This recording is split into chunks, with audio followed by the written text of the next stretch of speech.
For hundreds of years, life in certain parts of America revolved around huge plantation houses like this one that belonged to a handful of rich and powerful families. In fact, some important American presidents, including George Washington and Thomas Jefferson, were plantation owners.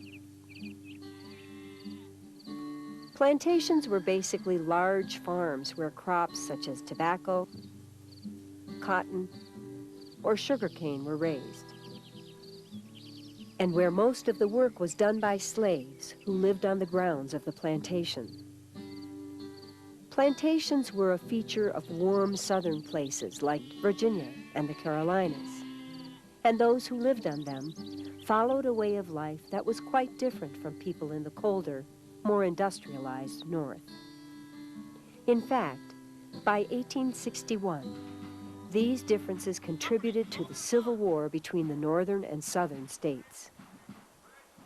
To understand the plantation way of life and its role in American history, it is helpful to go back to where it all began, to Jamestown in Virginia, America's first English colony. The Jamestown colony was founded on a patch of swampy land near the banks of the James River. And it was here, at this remote outpost, that the first American plantations began to take shape nearly 400 years ago. The roots of the plantation system can be traced as far back as the earliest Jamestown colonists, in particular, those who came from wealthy, upper-class families. Many of these men had grown up on English country estates in comfortable houses where a person's social class made all the difference in the world. Upper-class families who owned estates like the one seen here were never expected to work with their hands, since such work was considered to be a strictly lower-class thing to do. In fact, all hard work on such estates was done by servants and tenant farmers. So naturally, when wealthy Englishmen started plantations in Virginia, what they really wanted to do was to copy as many of their grand old ways as possible. But it took many generations to achieve their goals because not all old English ways of doing things worked that well in America. In fact, Jamestown itself nearly failed due to disease, famine, and native attacks. But after a new strain of tobacco from South America started to be planted, plantations thrived as more and more people in Europe grew addicted to tobacco smoking. The big cotton plantations didn't start appearing until after the year 1793, following the invention of the cotton gin, a machine that mechanically removed the cotton seeds from its fibers. But after this machine came into widespread use, cotton rapidly developed into the main business of the southern United States. In fact, by 1860, southern plantations were producing 90% of the world's cotton. One of the main reasons for the success of the southern plantations was that most of their workers never got paid. During the colonial period, two main groups supplied labor for the plantations. The first and smallest group were the indentured servants. They were mainly poor people who were brought over from England by the plantation owners. To repay what it cost to bring them to America, they supplied the plantation with labor for from 2 to 7 years. The second, and by far the largest group of workers, were the African slaves and their descendants, people who were actually owned by the plantations. Slaves were so numerous that even before the Revolutionary War in the year 1763, they made up half the population of Virginia. As we have seen, plantations played an important role in American history, all the way from the early 1600s up until the Civil War in the 1860s. So now, Let us go back in time and find out what it was like to live on an American slave plantation. It has often been said that American plantations were like small towns. That was because they were often home to hundreds of people and had so many buildings that they resembled towns. Like the estates of England, the plantations of America were designed around class differences. They were set up so that the owner and his family lived in luxury, while the large numbers of people who did all the work lived in poverty.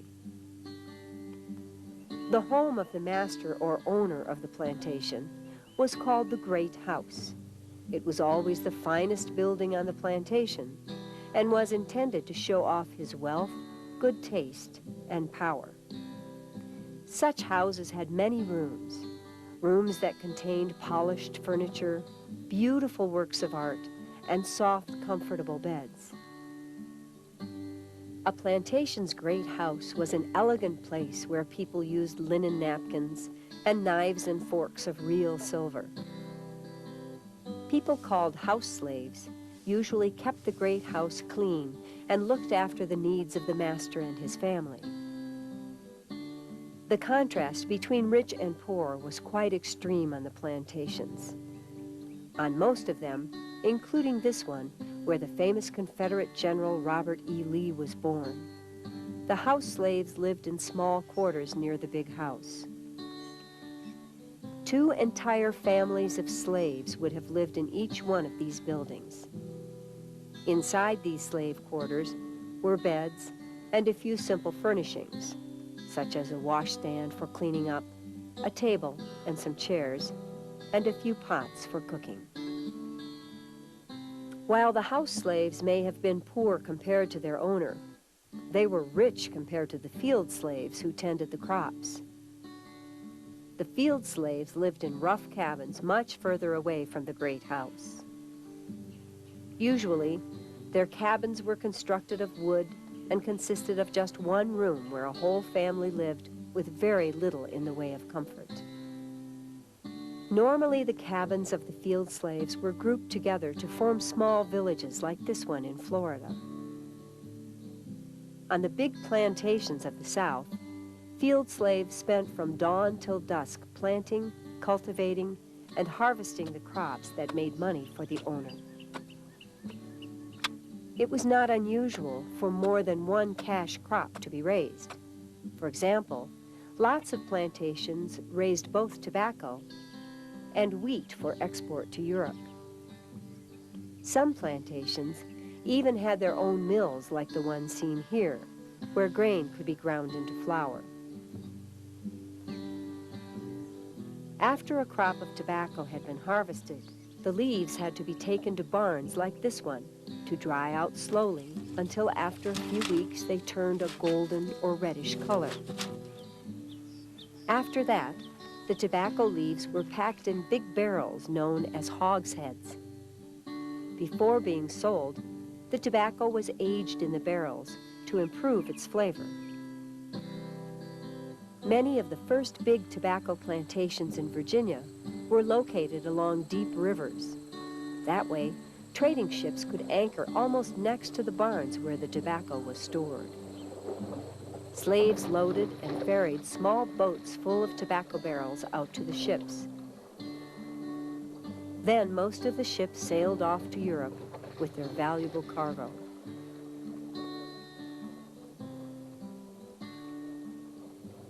While most of the work on a plantation had to do with raising money-making crops, there were a lot of other things that had to be done to keep the plantation running properly. Nearly all these activities took place in small outbuildings known as dependencies that were constructed all around the great house.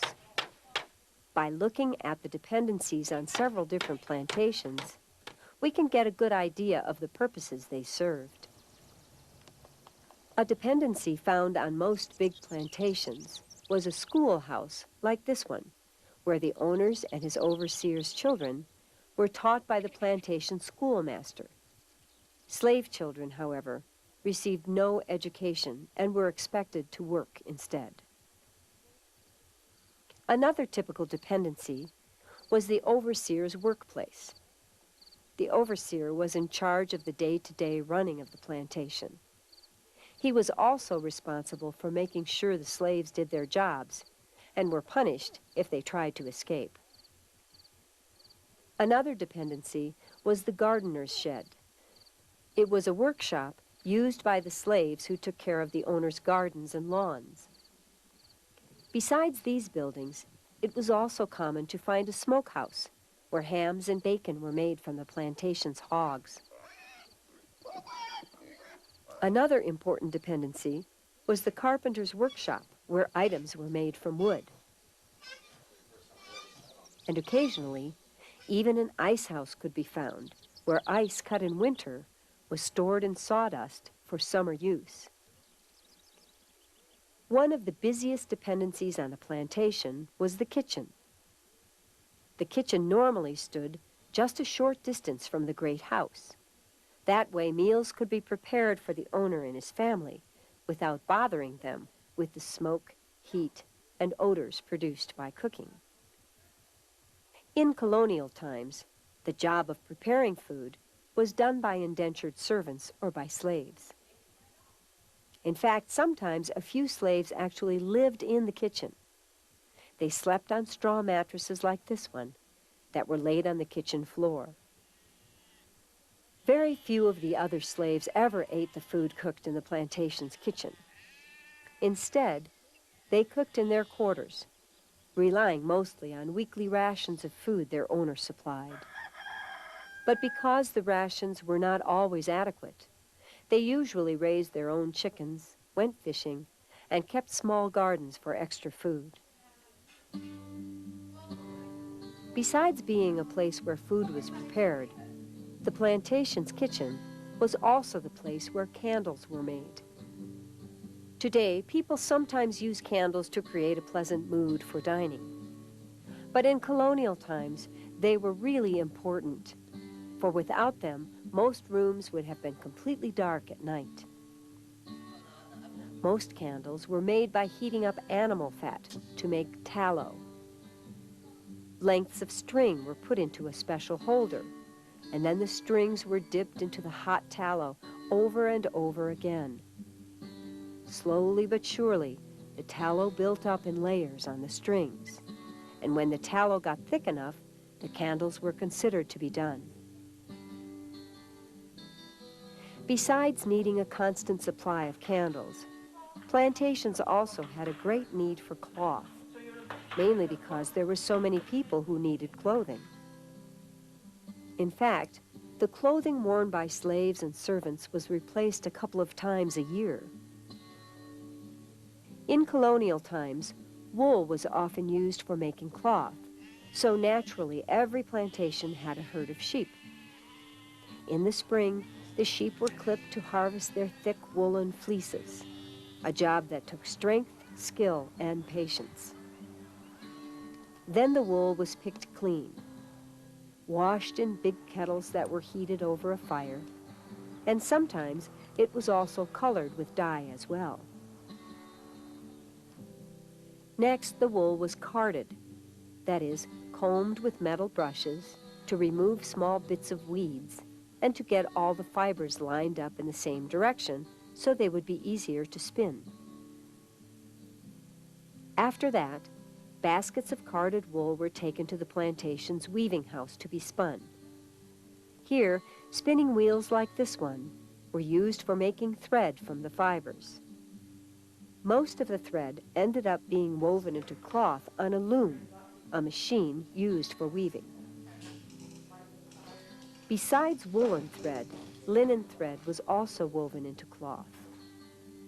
Linen was much lighter and cooler than woolen cloth, and it was used mostly for summer clothing.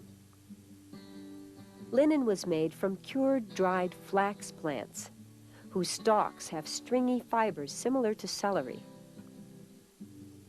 The first step in linen making was to break the flax, a process which crushed the stalks and loosened up the fibers. Then the flax was scutched to smooth and even out the fibers. Next, The flax was combed or hackled, first by a coarse set of hackles, and then by a finer set, which got rid of the last pieces of stalk. The long, thin fibers were used for clothing, and the shorter, coarser fibers, known as tow, were used to make sacks and canvas. After the flax fibers had been spun into linen thread, they were strung up on the loom and woven. Weaving the linen threads was a long, tedious job, and unfortunately, when the roll of cloth was finally finished, it took very little time at all to use it up.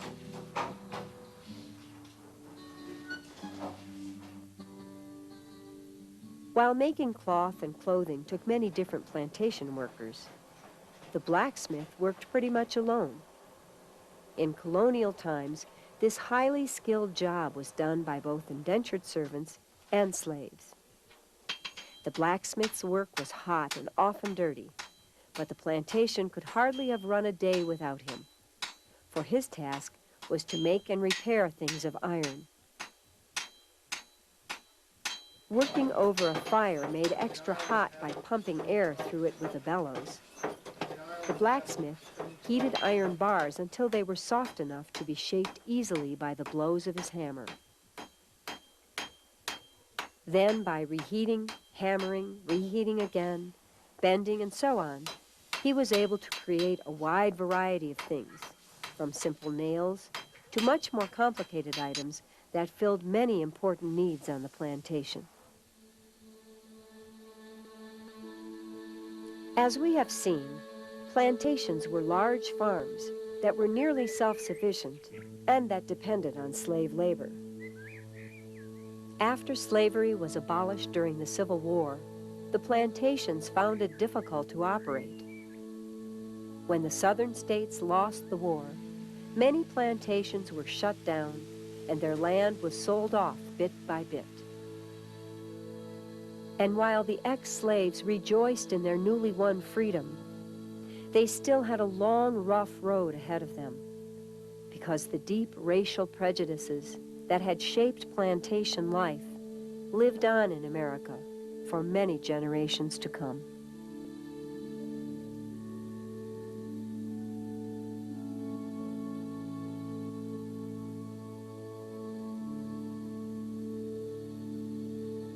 True or false? Slaves and indentured servants did some of the same jobs on plantations. True or false? Dependencies were special tools used for planting cotton. True or false? The cotton gin was a machine for weaving cotton thread. True or false? A plantation kitchen was also called the Great House. True or false? A hogshead was a barrel used to store and age tobacco.